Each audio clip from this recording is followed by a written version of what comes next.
Praxis 5713 Child Development Theories Review Preparation Quiz. Question 1. A high school teacher is assigning a persuasive essay.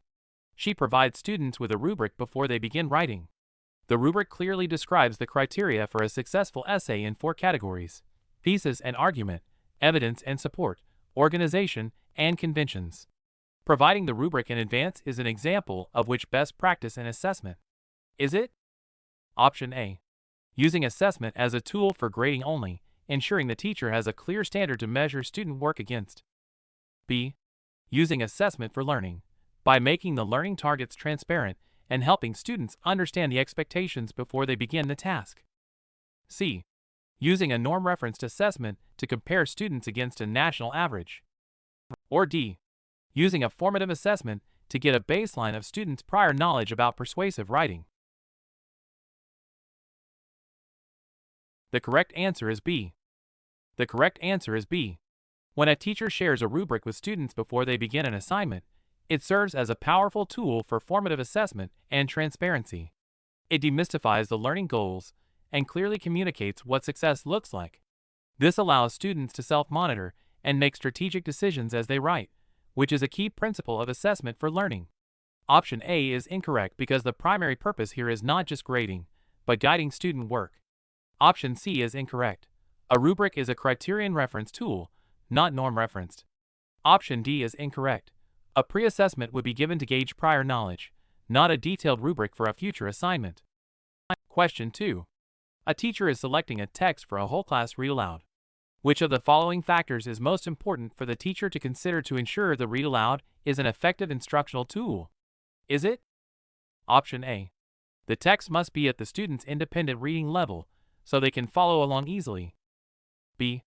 The text should be slightly above the student's current independent reading level to expose them to rich vocabulary and complex sentence structures. C. The text should be short enough to be read in a single sitting to maintain student interest. Or D. The text should always be a nonfiction book to align with science and social studies standards. The correct answer is B. The correct answer is B. A read aloud is a powerful instructional tool precisely because it allows students to access texts they cannot yet read independently. By listening, they can engage with grade-level concepts, sophisticated vocabulary, and complex sentence structures that are beyond their decoding abilities.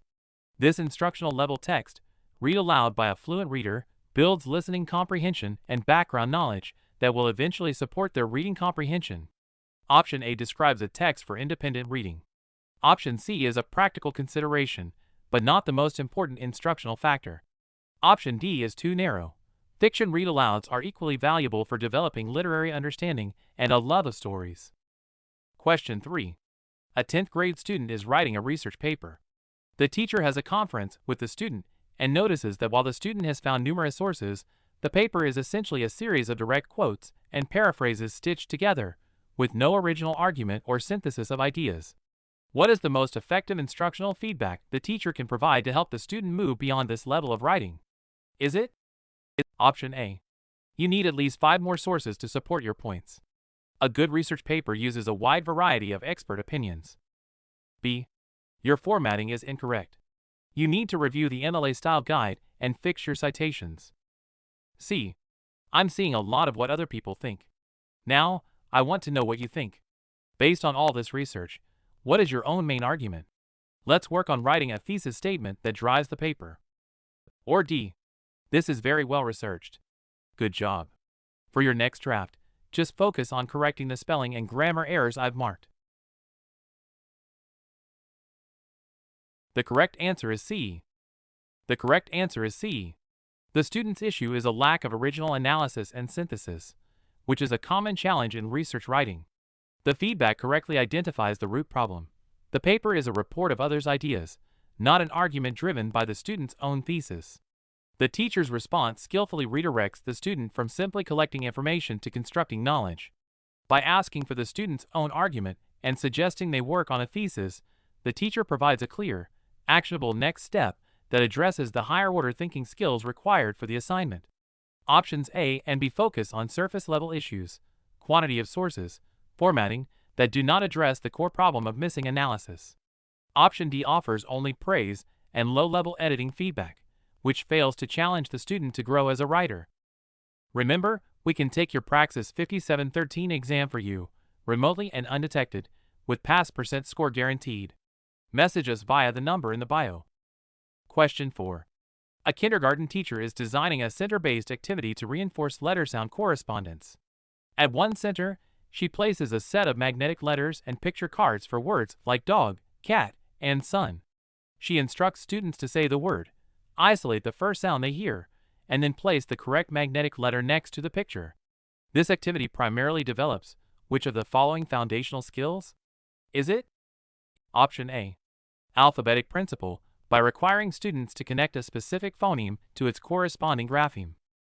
B. Print awareness, by requiring students to understand that text in the pictures represents words. C. Reading fluency, by requiring students to rapidly name letters and sounds.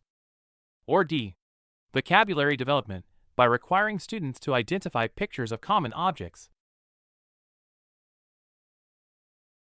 The correct answer is A. The correct answer is A. The alphabetic principle is the understanding that there are systematic and predictable relationships between spoken sounds, phonemes, and written letters, graphemes. This activity directly targets this principle. Students must first engage in phoneme isolation, a phonemic awareness skill, to identify the initial sound in the word.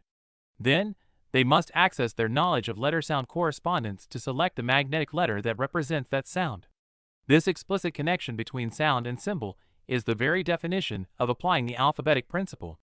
Option B is incorrect because print awareness involves concepts like directionality, the difference between print and pictures, and the parts of a book. This activity focuses on letters, not text in a book. Option C is incorrect because fluency involves reading connected text with speed, accuracy, and prosody. This is a discrete phonics task. Option D is a secondary benefit, but the core instructional goal is not to build vocabulary. The students likely already know what a dog, cat, and sun are, but to practice the sound-symbol connection. Question 5. A second-grade student is reading a story and encounters the word unhappy. She says, I know and means not, and I know happy, so it must mean not happy. This student is demonstrating the ability to use, is it? Option A. Context clues from the surrounding sentences. B. Her knowledge of phonics to decode the word sound by sound. C. Her understanding of morphology, or the meaningful parts of words, prefixes and root words. Or D. Her sight word vocabulary, as she has memorized the word unhappy. The correct answer is C. The correct answer is C. Morphology is the study of the structure of words, including prefixes, suffixes, and root words. The student in this example is using her knowledge of the prefix un dash, meaning not, and the base word happy to determine the meaning of the unfamiliar word. This is a sophisticated vocabulary strategy that goes beyond phonics. Option A would involve looking at other words in the sentence. Option B describes decoding, which would allow her to say the word but not necessarily understand its meaning. Option D is incorrect because she is not recognizing it by sight. She is actively analyzing its parts. How many did you score out of 5? Let us know in the comments below. Also, tell us which exam we should cover next. If you found this video helpful, please like, share, and subscribe for more.